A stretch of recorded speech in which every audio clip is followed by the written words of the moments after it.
मथुरा में नगर के प्रमुख बसेरा ग्रुप के होटल वृंदावन गार्डन में गुरुवार की सुबह स्टोर रूम में भीषण आग लग गई, जिससे 2 कर्मचारियों की मौत हो गई, जबकि तीसरे कर्मचारी को गंभीर हालत में आगरा रेफर किया गया है। वहीं दमकल की 2 गाड़ियों ने बमुश्किल आग पर काबू पाया। इधर पुलिस के आला अधिकारियों ने घटनास्थल का मुआयना कर जांच के निर्देश दिए हैं। साथ ही पुलिस ने दोनों शवों को पोस्टमार्टम के लिए भिजवा दिया है। इधर मृतक के परिजनों ने होटल के गेट पर जमकर हंगामा काटा, जिसके बाद वहां पुलिस बल तैनात कर दिया गया है। जानकारी के मुताबिक मथुरा मार्ग स्थित रामकृष्ण मिशन अस्पताल के पास बसेरा ग्रुप के होटल वृंदावन गार्डन में हरियाणा के श्रद्धालुओं ने श्रीमद् भागवत कथा के लिए होटल बुक कराया था।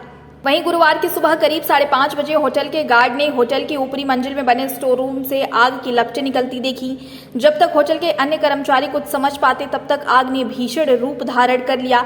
इस बीच सूचना देने के काफी देर बाद मौके पर पहुंची फायर ब्रिगेड की टीम ने रेस्क्यू शुरू किया। फायर ब्रिगेड की 2 गाड़ियों ने कड़ी मशक्कत के बाद आग पर काबू पाया। बताया जा रहा है कि स्टोर रूम में बड़ी संख्या में गैस सिलेंडर के अलावा गद्दे समेत काफी सामान रखा था, जिससे आग ने तेजी पकड़ ली, लेकिन गनीमत यह रही कि सिलेंडर की आग पकड़ से दूर रही। वहीं जब आग बुझाने के बाद दमकल की टीम ने स्टोर रूम में अंदर प्रवेश किया तो 2 लोग मौके पर मृत पाए गए, जबकि एक अन्य बुरी तरह से झुलसा हुआ था, जिसे तत्काल अस्पताल भिजवाया गया, जहां गंभीर हालत को देखते हुए डॉक्टरों ने उसे आगरा रेफर कर दिया। इधर आग की सूचना मिलते ही एसएसपी अभिषेक यादव समेत अन्य आला अधिकारियों ने मौका मुआयना किया। एसएसपी अभिषेक यादव ने बताया कि पूरे तथ्यों की जांच करवाकर कड़ी कार्रवाई की जाएगी।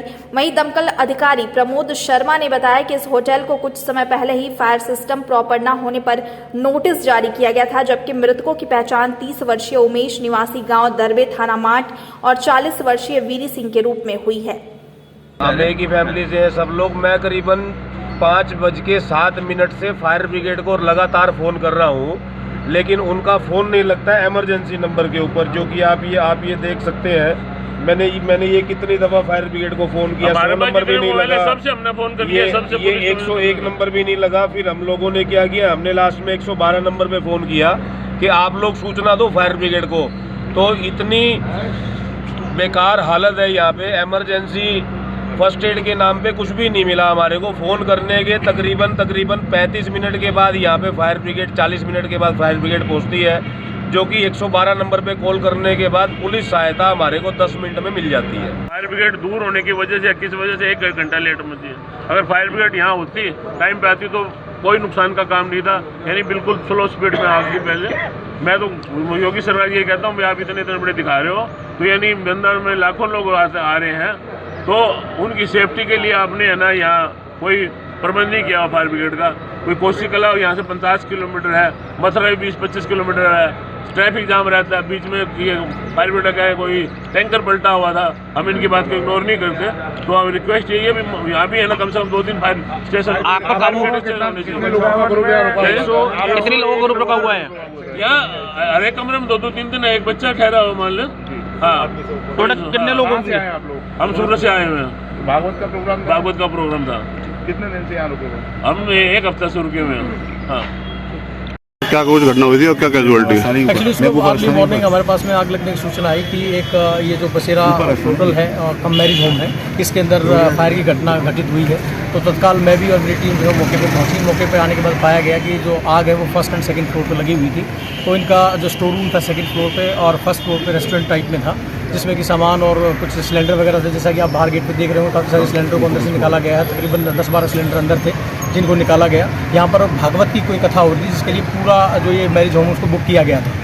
तो जितने भी हमारे श्रद्धालु आए हुए हैं भागवत में, उनसे हमने पता किया है, सभी लोग सुरक्षित हैं। परंतु यहाँ पर जो काम करने वाले 3 वर्कर थे जो कि अंदर सो रहे थे स्टोर रूम के अंदर, जो काफ़ी ऊपर सेकंड फ्लोर पर डेप्थ में है, उसमें गद्दे रजाई वगैरह सब भरा हुआ था।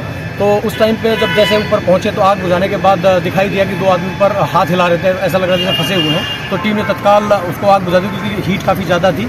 उसके बाद आगे बढ़ने के बाद उनको निकाला गया है, अभी हॉस्पिटल पहुंचाया गया है। 3 लोग हैं, जिसमें एक आदमी जो है लगभग 70% बर्न है, जिसको आगरा रेफर किया गया है। 2 आदमी भी 70-80% बर्न है, तो उनको भी अभी हॉस्पिटल भेजा गया है। नेक्स्ट जो भी कार्रवाई होगी आपको बताएंगे। जिसमें सुबह के समय ये सूचना मिली कि इनके टॉप फ्लोर पे एक कमरे में आग लग गई है, जिसके बाद सीएफओ और फायर की टीम तत्काल मौके पे पहुंची, अन्य वरिष्ठ अधिकारी तत्काल मौके पे पहुंचे। आग को बुझाया गया है वर्तमान में होटल जो है, होटल की 2 बिल्डिंग्स हैं। एक बिल्डिंग है जिसमें होटल के रूम्स हैं और दूसरी बिल्डिंग है जिसमें टॉप फ्लोर पे स्टोर रूम था जिसमें आग लगी थी। उसके नीचे एक रेस्टोरेंट और नीचे एक रूम और है। तो ये दोनों इंटरकनेक्टेड बिल्डिंग्स हैं। जो सेकंड बिल्डिंग थी जिसमें स्टोर रूम था, उसमें टॉप फ्लोर पे जो स्टोर रूम था उसके अंदर 2 इनके टेम्प्रेरी लेबर के स्टाफ, वर्तमान में यहाँ भागवत कथा चल रही थी तो उसके लिए इन लोगों ने जिसको हायर किया हुआ था वो लोग अंदर सो रहे थे। अनफॉर्चुनेटली उन दोनों की मृत्यु हो गई है। ऐसा प्रतीत होता है कि क्योंकि उस कमरे में इनकी सारी फाइल्स, पर्दे, टेंट का सारा सामान, कुछ इलेक्ट्रॉनिक्स की चीज़ें, हीटर वगैरह अन्य चीज़ें रखी हुई थी, तो प्रथम दृष्टया हो सकता है या तो किसी शॉर्ट सर्किट या किसी बिजली के ऐसी चीज़ की वजह से जिससे आग लगने से वो चीज़ फैल गई, ऐसा प्रतीत हो रहा है। बट अभी हमारी पूरी टीम यहीं पर है। सारी चीज़ों की संपूर्ण जानकारी करने के बाद ये अवगत कराया जाएगा कि इसका मूल कारण फायर का क्या रहा है। फायर को एक कमरे तक ही रोक दिया गया था जो कि टॉप स्टोर रूम था। जो दूसरी बिल्डिंग थी जिसमें गेस्ट रहते हैं, जो इनका मेन होटल का गेस्ट या रूम्स हैं जो बेसिकली, उसमें फायर कहीं पर भी नहीं आई। सभी गेस्ट को सेफली इवैक्यूएट कर दिया गया है। किसी प्रकार से अन्य कोई समस्या वर्तमान में नहीं है। ये जानने का प्रयास किया जा रहा है कि फायर का मुख्य कारण क्या रहा जिस वजह से ये घटना घटित हुई। एक कर्मचारी घायल भी बताया जा रहा है। हाँ, एक कर्मचारी जो इनका था, जैसे ही हमारी टीम मौके पे पहुंची वो स्वयं भी बुझाने का प्रयास कर रहा था, उसमें वो झुलस गया है थोड़ा, तो वो घायल है, उसको भर्ती कराया गया, उसका भी उपचार अभी चल रहा है।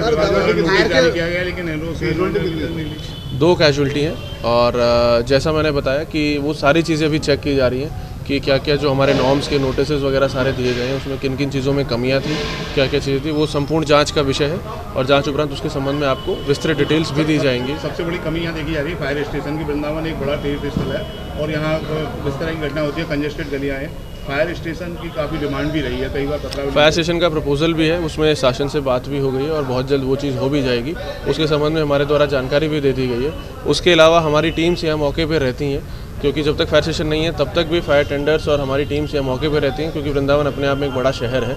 तो वहाँ पे टीमों को इसीलिए लगा के लगातार रखा जाता है ताकि अगर ऐसी कोई समस्या घटित हो तो ऐसा ना हो कि मथुरा से गाड़ियों को आना पड़े। तो वो चीज़ हम लोग टेकअप कर रहे हैं। फायर स्टेशन भी बहुत जल्दी वृंदावन में बनेगा, लेकिन तब तक हम लोग अपनी टीम से भी उस चीज़ को मैनेज कर रहे हैं। Thank you.